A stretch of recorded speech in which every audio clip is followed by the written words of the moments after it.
अस्सलामु अलैकुम वरहमतुल्लाहि वबरकातुहू।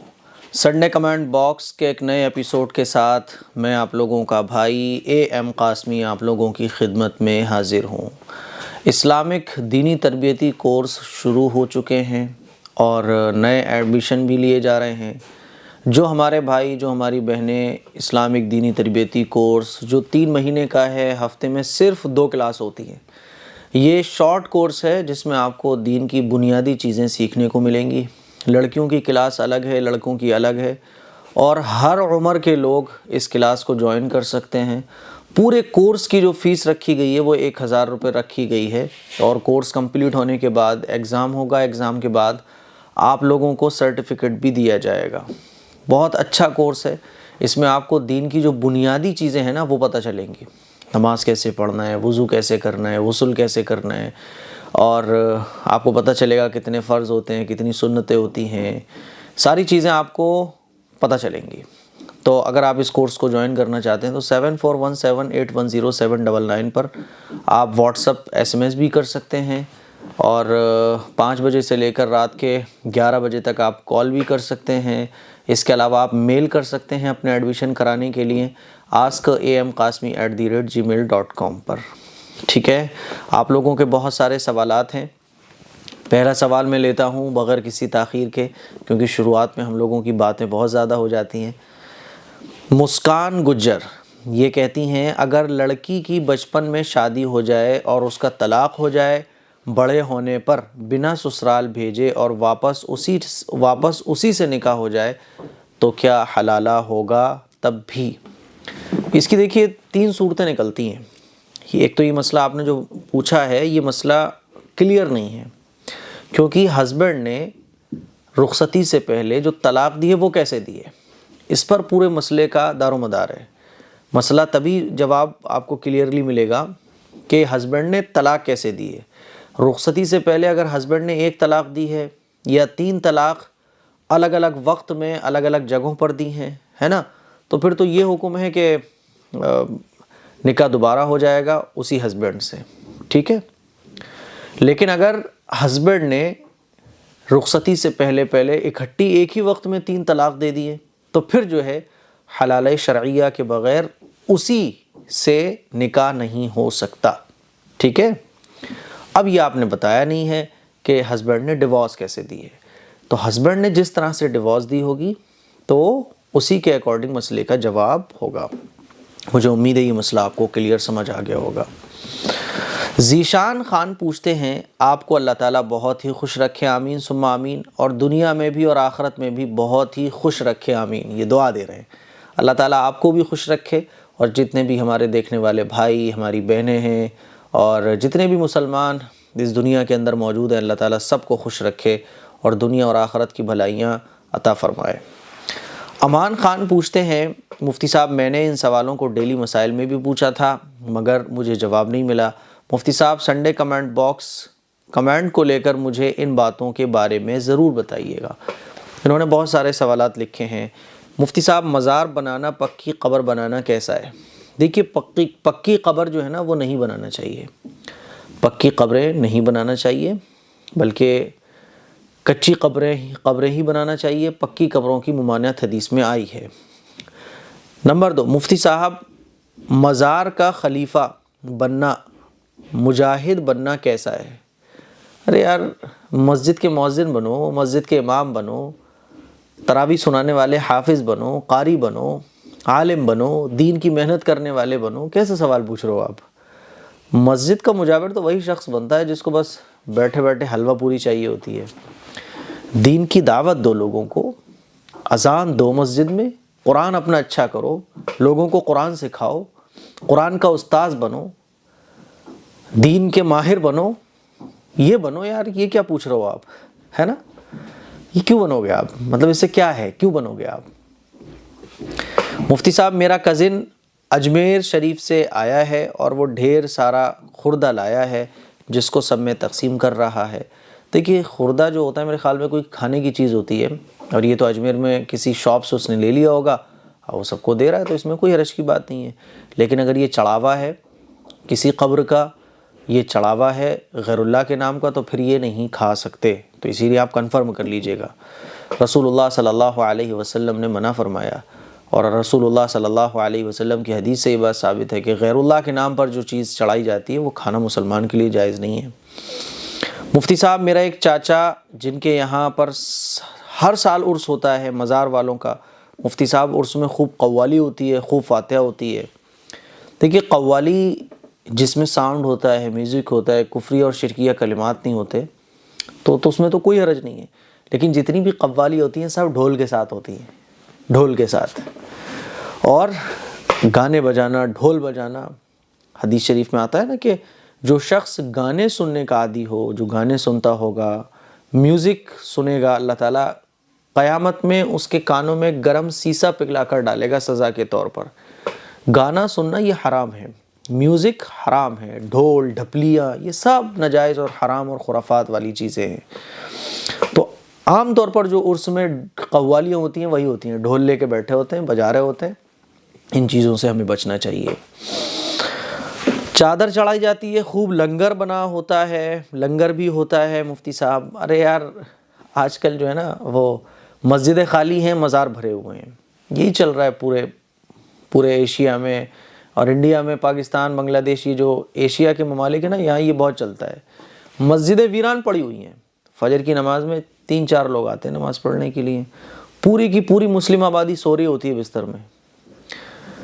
5 वक्त की नमाज़ें मस्जिदों में बस 1 सफ़ 2 सफ़, सारा मुसलमान बाज़ार में चल रहा है, घरों में सो रहा है, मस्तियाँ कर रहा है, और जब उर्स होता है तो मज़ार भरे रहते हैं, और मज़ार की जो मस्जिद होती है वो फिर भी खाली होती है। अजीब बात यह है, नमाज़ पढ़ो, जो अल्लाह और अल्लाह के रसूल का रास्ता है उसको इख्तियार करो। ठीक है, मौत का कुछ पता नहीं है, कब मौत आ जाए, कब ये सांसें रुक जाएं, कब आंखें बंद हो जाएं, कब जिस्म ढीला पड़ जाए, रूह निकल जाए। इसीलिए अल्लाह और अल्लाह के रसूल की इताअत करो। ठीक है। अच्छा, एक सवाल पूछा गया है ख़ातून की तरफ से, और इन्होंने कहा है कि मैंने पहले भी सवाल किया था बट आपने कोई रेस्पॉन्स नहीं दिया। आज मैं फिर से पूछ रही हूँ, मेरी शादी को 5 महीने हो गए हैं, लेकिन शादी के दिन से ही जब मैं इस घर पे पैर रखी तब से ही मेरी सास मुझे बहुत दुख दे रही हैं, बहुत बात बात पे ताना देती हैं, मेरे माँ बाप को लगा कर मुझे बहुत ताना देती हैं। अच्छा, बहरहाल इनके पूरे सवाल का ख़ुलासा जो मुझे लग रहा है वो यही है कि इनकी सास इनको ताने देती हैं और ये उनकी खिदमत करती हैं, तब भी जो इनको बुरा भला कहती हैं, और इनके हस्बैंड के साथ भी इनकी लाइट भी काट देती हैं, और बहरहाल इनको बहुत परेशान रखती हैं इनकी सास। तो क्या करना चाहिए? क्या करना चाहिए? अपने सास की खिदमत और बढ़ा दो, अपने सास से और मोहब्बत करना शुरू कर दो। इतनी मोहब्बत करो, इतनी खिदमत करो कि आपकी मोहब्बत उनकी नफ़रत पर गालिब आ जाए, आपकी मोहब्बत उनके दिल में बैठ जाए, आपकी मोहब्बत उनकी नफ़रत को ख़त्म कर दे। इतनी मोहब्बत दो, और वो क्या कर रही है उसको नज़रअंदाज कर दो। मुश्किल होगा आपके लिए, मैं समझ रहा हूँ मुश्किल होगा, लेकिन मेहनत करो, इग्नोर करो उनकी सारी चीज़ों का। आपका हस्बैंड अच्छा है और क्या चाहिए तुम्हें? आपका हस्बैंड अच्छा है, आपका साथ दे रहा है और आपको समझ रहा है, आप उनके साथ अच्छा कर रही हैं, अल्लाह आपसे राज़ी है, तो और क्या चाहिए आपको? दुनिया की क्यों परवाह कर रही हैं आप? वो आपकी बुराइयां करती हैं, आपके साथ ये करती हैं, वो करती हैं, उनको मत देखो। आप उनके साथ अच्छा मामला करो। वो अगर एक काम आप उनका करती थी, वो एक ताना दे रही हैं, तो आप उनके 2 काम करने शुरू कर दो। वो 2 ताने देना शुरू कर दें तो उनके 3 काम करना शुरू कर दो। वो जितना आप पर ताने बढ़ाएं, जितना आपसे नफ़रत बढ़ाएं, आप उतनी मोहब्बत बढ़ा दो। मैं गारंटी दे रहा हूँ, एक दिन वो आएगा कि वो ये कहेंगी कि जितना इसने मेरे साथ किया, जितनी इसने मुझसे मोहब्बत की। इंसान का ज़मीर, इंसान का दिल गवाही देता है खुद ब खुद। इसीलिए उनकी परवाह ना करो आप अल्लाह के लिए उनकी खिदमत करो, अल्लाह के लिए उनसे मोहब्बत रखो, अल्लाह के लिए उनके काम करो। ठीक है, वो क्या कर रही हैं उसको छोड़ दो आप।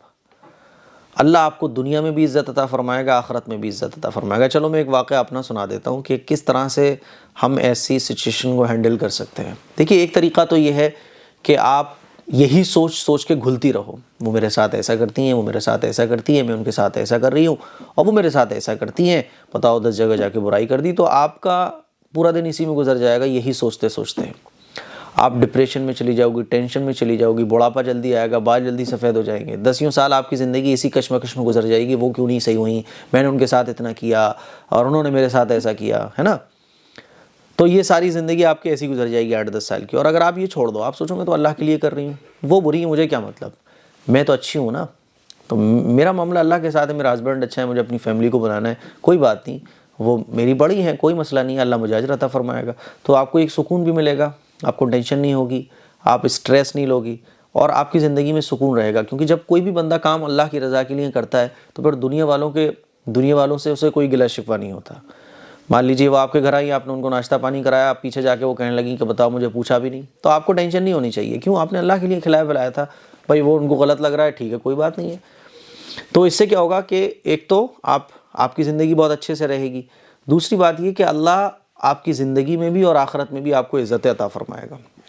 और एक दिन वो आएगा कि दुश्मन भी आपके अपने हो जाएंगे। तो मैं अपना वाक़या एक सुना देता हूँ। जब मैं मस्जिद में इमामत किया करता था तो 2-3 बूढ़े लोग मस्जिद में होते हैं ना, जो खुर्राट टाइप के होते हैं, हर मस्जिद के अंदर होते हैं, वो खुर्राट टाइप के होते हैं। उनको बस इमाम की और दूसरे लोगों की बुराइयाँ और कमियाँ ही नज़र आती हैं। तो मैं शुरू में मेरी स्टार्टिंग थी मस्जिद में इमामत की, तो वो 2-3 बूढ़े लोग थे, तो मुझे बड़ी खौफनाक निगाहों से देखते थे। छोटी छोटी चीज़ पे जो है वो चेचे में किया करते थे। तो एक तो ये था कि उनकी चेचे में से मैं टेंशन में आ जाता और मैं भी उनको जवाब देता और मैं कहता यार ये कोई तरीक़ा नहीं है, ये वो। तो इससे क्या होता, बहस बढ़ती, मुझे भी टेंशन होती और 4 लोग मेरे सपोर्ट में होते, 4 लोग उनके सपोर्ट में होते। तो मैंने क्या काम किया कि मैं उनकी फ़िक्र करने लगा। जब भी वो बड़े मियाँ आते थे तो भाई खैरियत है, और अरे आप तो हमारे बड़े हैं, अरे हम तो आपके छोटे हैं, आप हमारे बड़े हैं, आपकी तो दुआओं की ज़रूरत है। और कभी कभी क्या होता था कि वो बूढ़े थे तो चप्पल वगैरह अपनी उठा के नहीं रख पाते थे, तो मैं उनकी चप्पलें उठा के रख दिया करता था। फिर जब वो नमाज़ पढ़ के फ़ारिग होते थे तो उन्हीं के साथ चलना और उनका हाथ पकड़ के, बाज़ दफ़ा वो अपना बैत लेके चला करते थे तो उनका हाथ पकड़ के सीढ़ियाँ चढ़ा देना, सीढ़ियों से उतरवा देना। वो अगर बैठ के नमाज़ पढ़ना चाह रहे हैं तो उनकी चेयर की फ़िक्र करना, है ना, और उनकी चप्पलों को उठा के रखना। उनकी जब वो बीमार पड़ गए तो उनकी खैरियत लेने जाना, तो केयर करना शुरू करी। इसको मैंने देखा ही नहीं कि वो मेरे बारे में क्या बोल रहे हैं, पीछे क्या बोल रहे हैं, सामने क्या बोल रहे हैं, है ना। बाज़ दफ़ा तो ये होता था कि नमाज का टाइम हो गया और नमाज का जैसे ही टाइम हुआ तो एक बड़े मियाँ थे, वो मुझसे कहते थे मौलाना चलो टाइम हो गया नमाज का। अब 2 ऑप्शन थे मेरे पास। एक तो ये कि वो मुझसे जब कह रहे होते थे कि मौलाना नमाज का टाइम हो गया चलो, तो मैं कहता अरे यार ये कोई इमाम से बात करने का तरीक़ा है यार आपका, मुझे भी दिख रहा है टाइम हो गया, जैसे कि नॉर्मल लोग हाइपर हो जाते हैं, मुझे भी दिख रहा है टाइम हो गया, चला जाऊंगा मैं, आप कौन होते हैं। तो फिर इससे क्या होता, बहस बढ़ती। वो कहते अरे टाइम हो गया, मैं बोल दिया तो इसमें क्या मुसीबत हो गई, मैं बोलता तो मुझे भी तो दिख रहा है ना, ऐसे बात बढ़ती। उन्होंने मुझे बोला मौलाना टाइम हो गया, चलो टाइम हो गया। तो मैंने बोला जी बिल्कुल, आपका हुक्म सर आंखों पर, आप बड़े हमारे, चलिए। तो मैं खड़ा हो गया मुसल्ले पे जाके। तो जो है ना, 1-2 लोगों ने खुद ही कहा यार आपने कैसे बोला मुफ्ती साहब से कि टाइम हो गया चलो। उनको भी रियलाइज़ हो, बोले मैं माफ़ी चाहता हूँ, वो आप से मैंने ऐसे बोले, कोई बात नहीं। मैंने कहा आप बड़े हैं हमारे, मैंने कहा आप बड़े हैं हमारे, और बड़ों की तो ये मोहब्बत ही तो होती है कि आप हमसे कह रहे हैं, हर एक से तो नहीं कह पाएंगे, आप हमसे ही तो बोल रहे हैं क्योंकि आपको हमसे मोहब्बत है। ये उनका दिल बड़ा हो गया। ये समझ लें आप, जब भी गर्मी आती थी वो मेरे लिए वो बेल का जूस लेके आते थे। अल्लाह, उनका इंतकाल हो गया, अल्लाह ताला उनको जन्नतुल फिरदौस में आला मकाम अता फरमाए। बेल का जूस मेरे लिए लेकर आते थे, मौलाना आपके लिए, मौलाना आपके लिए। और वो 2-3 बूढ़े जितने भी थे चेचे में किया करते थे, आप ये समझ लें अब वो मेरे सपोर्ट में खड़े हो जाते थे। जब मैंने इमामत छोड़ी उस मस्जिद से, आप यकीन माने कि अब भी मैं अगर जाता हूँ ना उस मस्जिद में, तो जो 2 बाकी हैं, बहुत याद आती है मुफ्ती साहब आपकी, बहुत याद आती है, क्यों चले गए आप, नहीं जाना चाहिए था आपको, बहुत याद आती है, सब सूना हो गया है हमारी मस्जिद, ऐसे बोलते हैं वो। फिर दूसरी मस्जिद में मैंने एक इमामत की थी तकरीबन 6-7 महीने। तो वहाँ के जो मौज़िन थे वो बड़े बूढ़े थे, और उनके बारे में मशहूर था कि ये मौज़िन जो है ना बड़ा खुर्राट मौज़िन है, बड़ा खुर्राट मौज़िन है, किसी इमाम को टिकने ही नहीं देता, इमाम की नाक में दम कर देता है। और आप यकीन मानिए कि जब उस मस्जिद को मैंने छोड़ा था, क्योंकि इमामत मुझे पसंद नहीं थी, मतलब मैं ये चाहता था कि मैं कुछ बड़ा काम करूँ। इमामत में क्या होता है कि आदमी बहुत बड़े काम नहीं कर पाता, इमामत में उलझ जाता है, फिर वो सारा दिन इमामत में ही गुजर जाता है। तो जब मैं वहाँ से आया था तो उनकी आंखों में आंसू आ गए थे, बोल रहे थे कि मुझे किसी के जाने का दुख नहीं हुआ, लेकिन आपके जाने का दुख हो रहा है। होता क्या था कि मैंने उनको वो मकाम दिया था जिस उम्र के वो हैं। मैंने ये नहीं देखा कि वो क्या कह रहे हैं, मैंने ये देखा कि मुझे क्या करना है। इसीलिए आप कभी ये ना देखो कि सामने वाला क्या कर रहा है, सामने वाले के अमल की वजह से आप उसको रेस्पेक्ट मत दो। सामने वाला आपको क्या रेस्पॉन्स दे रहा है, आपकी इज्जत के बदले में वो आपको इज्जत दे रहा है। होता क्या है कि हम लोग इज्जत उतनी इंसान को तब देते हैं जितनी वो हमें दे रहा होता है। नहीं, ये नहीं, हमारा अपने अकॉर्डिंग एक सांचा होना चाहिए, अपने अकॉर्डिंग हमारा एक माप होना चाहिए कि सामने वाला, ऐसा मतलब नहीं, हमारा लेवल कितना है, हम उसको इज्जत कितनी दे सकते हैं। तो इंशाल्लाह फिर क्या होगा कि दुनिया मुट्ठी में। सही है। बहुत सारे दुश्मन थे, बहुत सारे जलने वाले थे, हासिदीन थे। आप यकीन मानिए, मैं आपको बता नहीं सकता कि कितने सारे लोग ऐसे हैं फिरोज़ाबाद में भी जो मेरी कभी पीछे बुराइयां करते थे, मुझे बुरा कहते थे, हालांकि सामने मिल रहे हैं। एक साहब के बारे में आपको बताऊं, आपको बहुत अजीब लगेगा कि उन्होंने जो है ना काफ़ी बार मेरे से तल्ख बातें भी की हैं, मेरी बुराइयां भी की हैं, लेकिन मैंने कभी उनसे ये तक नहीं पूछा कि यार आपने मेरे बारे में उनसे ये बोल दिया था, ऐसा क्यों। जब भी वो आए, एजाज़, इकराम, मोहब्बत, है ना। और कभी उन्होंने बोला भी तो मैंने कहा कोई बात नहीं, मतलब नज़रअंदाज सारी चीज़ों को, और मोहब्बत उनको भरपूर। तो एक दिन मेरे पास आए, बोले मुझे बड़ा अफसोस होता है कुछ बातों पर कि जो मैंने आपसे कही हैं, और जो कुछ गलत बातें मैंने आपसे बोली हैं, मैं आपसे बस उन चीज़ों के लिए माफ़ी मांगना चाहता हूँ। मैंने कहा कोई बात नहीं है, कोई बात ही नहीं थी, आप तो बिला वजह दिल पे ले रहे हैं कि नहीं मुझे इस बात का एहसास है, मुफ्ती साहब मुझे माफ़ कर दीजिएगा। बड़े थे उम्र मुझसे, लेकिन क्या था, होता है ना कि जलन जब आदमी को होता है तो वो खुद आता है, उसको बस आता है जलन। तरक्की से जलन आएगा, अच्छा खाने से जलन आएगा, अच्छा पहनने से जलन आएगा। तो इस तरह के लोग होते हैं। बहुत सारे लोग ऐसे हैं जो जलन हसद रखते हैं और बुग़्ज़ रखते हैं, हसद रखते हैं। लेकिन क्या हुआ, बाद में आए, माफ़ी तक मांग के कई लड़के गए, अच्छे खासे, मेरे से उम्र में बहुत बड़े। लेकिन क्या था कि बाद में उनको गलत फहमी जब उनकी दूर हुई, उन्होंने मुझे जाना, उन्होंने मुझे पहचाना और मेरे अमल को देखा कि मैं हमेशा उनको रेस्पेक्ट दे रहा हूँ, मोहब्बत दे रहा हूँ। मैंने कभी ये कहा ही नहीं यार तुमने मेरे बारे में ऐसा क्यों किया, हाँ मेरे बारे में ऐसा क्यों कहा, हालांकि मुझे पता है वो मेरे बारे में क्या कर रहे हैं। लेकिन जब मिले तो अच्छे से। एक दिन आए कि मैंने आपके बारे में बहुत बुरा समझा, बहुत बुरा सोच लिया, बहुत बुरा बोल भी लिया, तो मैं अपना गलतियों की माफ़ी चाहता हूँ मुफ्ती साहब, बस आपके साथ काम करना है। मैंने कोई बात नहीं है, दिल बहुत बड़ा है, आ जाओ। इसीलिए टेंशन लेने की ज़रूरत नहीं है, जवाब बहुत बड़ा हो गया मेरा। लेकिन ये एक कॉमन प्रॉब्लम है कि हम जो है ना अपने अकॉर्डिंग इज़्ज़त सामने वाले को तब देते हैं जब वो हमें हमारे अकॉर्डिंग दे रहा होता है। हमने उसको अगर 4 प्लेट में नाश्ता कराया होगा, तो वो अगर हमें 4 प्लेट में नाश्ता कराएगा तब तो हमारी 5 होंगी, तब तो हमारी 4 होंगी, वरना नेक्स्ट टाइम वो भी कम हो जाएंगी। ये नहीं होना चाहिए, ठीक है। तो मुझे उम्मीद है बहुत डिटेल में मैंने जवाब दिया है आपको, शायद इतनी ज़्यादा डिटेल में तो मैंने शायद ही कभी किसी को जवाब दिया हो। तो सारे लोगों की ये प्रॉब्लम होती है, इसीलिए मैंने इसको इतना डीप जाके समझाने की कोशिश की है। रफ़ीक राइन पूछते हैं, मुफ्ती साहब मैं मोहम्मद रफ़ीक, मेरा सवाल ये है कि क्या जुमे के दिन ज़ोहर की सुन्नत पढ़ने का जुमे के दिन ज़ोहर की सुन्नत पढ़ने की बात ज़ोहर के फ़र्ज़ भी नहीं पढ़ना चाहिए? जुमे के दिन अगर आप जुमे की नमाज़ जमात के साथ पढ़ रहे हो तो जुमे की सुन्नतें और नफलें ही पढ़ी जाएंगी, ठीक है। ज़ोहर की अगर पढ़ दो तो ज़ोहर की पढ़ी जाएंगी। ऐसा नहीं है कि जुमे के दिन आप जुमा भी पढ़ो और ज़ोहर भी पढ़ो, ऐसा नहीं है, ठीक है। वर्ड ऑफ प्रिंस, मैं हमेशा आपका संडे कमेंट बॉक्स देखती हूँ, मुझे अच्छा लगता है। मैं अपने बच्चे को ऑनलाइन दीनी तालीम दिलवाना चाह रही थी, कैसे मैं करवाऊँ और टाइम क्या है क्लास का? मुझे सर में अक्सर दर्द बहुत रहता है, प्लीज़ कोई दुआ बताइए जो मैं सर पे दम करूं जिससे थोड़ा आराम मिले। देखिए, अगर आप अपने बच्चे को ऑनलाइन दीनी तालीम दिलवाना चाह रही हैं तो बच्चों के लिए कुरान करीम के कोर्स चल रहे हैं फ़िलहाल, तो यानी कुरान मजीद की क्लास चल रही है। तो आप अपने बच्चों को अगर ऑनलाइन कुरान मजीद पढ़वाना चाहती हैं, और जो बालिग लोग हैं उनके लिए तो फिर दीनी तरबियती कोर्स भी हैं, तो आप 7417810799 पर व्हाट्सअप SMS करके सारी डिटेल ले सकती हैं, ठीक है। आपके सर में दर्द होता है तो यूट्यूब पर मैंने एक दुआ बताई हुई है कि जब सर में दर्द हो तो उस दुआ को आप पढ़ लिया करें। इसके अलावा आप सर पे हाथ रख के सूरह फातिहा 7 मरतबा भी पढ़ सकती हैं, ठीक है। सैम अंसारी पूछते हैं, भाई जी मेरा सवाल है कि वालिद अपनी औलाद के गाल पर या लिप्स पर किस कर सकते हैं, और अगर औलाद बेटी हो तो गाल पर या लिप्स पर किस कर सकते हैं? बेटी 1 महीने की हो या 1 साल की, वालिद को किस करने का मना है या कर सकते हैं? नहीं कर सकते हैं, नो प्रॉब्लम। माँ बाप अपनी औलाद को किस कर सकते हैं। रसूलुल्लाह सल्लल्लाहु अलैहि वसल्लम अपने जो बच्चे हुआ करते थे जिनसे हुजूर मिलते थे, हज़रत हसन, हज़रत हुसैन रज़ी अल्लाह ताला अन्हुमा, तो हुजूर बोसा दिया करते थे। और हदीस शरीफ से ये बात साबित है कि एक बोसा देने पर, बच्चों को प्यार करने पर अल्लाह ताला एक नेकी लिख देता है और एक गुनाह मिटा दिया जाता है। औ कमा क़ाल अलैहिस्सलातु वस्सलाम। तो बच्चों को बोसा देना ये जायज़ है, बच्चों को बोसा दिया जा सकता है। माँ बाप बच्चों को प्यार कर सकते हैं, किस कर सकते हैं, ठीक है, इसमें कोई हरज नहीं है। वाजिदा अंसारी ये पूछती हैं, मुफ्ती साहब जी मसा करने का सुन्नत तरीक़ा बताइए।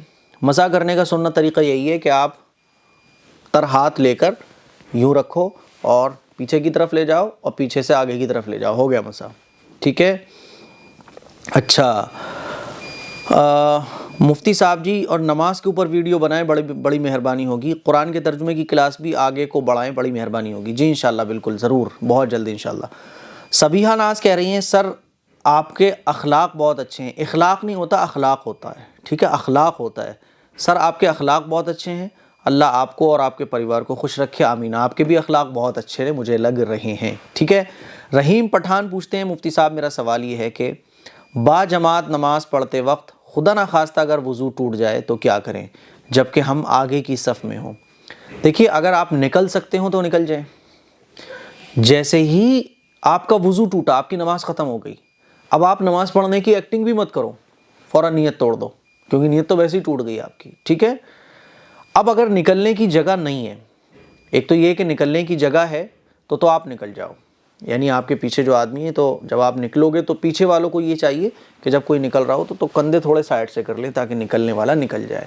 लेकिन निकलने की जगह नहीं है, बहुत लंबी सफ़ बनी हुई है, आप निकल ही नहीं पाओगे, तो फिर हुक्म ये है कि आप बैठ जाओ अपनी जगह पर और जब नमाज़ पूरी हो जाए तो फिर आप निकल जाओ और वज़ू करके दोबारा नमाज़ पढ़ो, ठीक है। अगर वज़ू टूट जाए तो, ठीक है, समझ में आ गया। फली कंजुम कहती हैं, जिसको वज़ू करने से तुरंत सर्दी हो जाती हो, क्या वो 5 वक्त मिट्टी से तयम्मुम करके नमाज़ पढ़ सकता है? अगर सर्दी हो जाती है वज़ू करने से सर्दियों में, तो आप पानी गर्म करके वज़ू कर सकती हो। पानी गर्म करने का आजकल माशाल्लाह इंतज़ाम मौजूद होता है, या ठंडे पानी से वज़ू किया आपने, गर्म पानी से वज़ू किया, तो उसके बाद आजकल हीटर मौजूद हैं, इसीलिए ऐसा नहीं है। सर्दी अगर होने का सिर्फ अंदेशा है तो फिर आप वज़ू ही आपको करना होगा। लेकिन हाँ, अगर ये यकीन है कि बीमारी बढ़ जाएगी, कोई दर्द बढ़ जाएगा, या जान का ख़तरा हो, जान जाने का अंदेशा हो, बाज़ इलाक़ों में इतनी ख़तरनाक सर्दी पड़ती है, या बीमारी के बढ़ जाने का पूरा यकीन हो, डॉक्टर्स ने मना किया हो, तो फिर आप तयम्मुम कर सकती हैं, ठीक है। अताउर रहमान कह रहे हैं, मुफ्ती साहब मैं कितनी बार क्वेश्चन कर चुकी हूँ पर रिप्लाई नहीं आता, प्लीज़ मेरा रिप्लाई दे दीजिएगा। फ़जर के बाद क्या क्या ज़िक्र अस्कार करना चाहिए?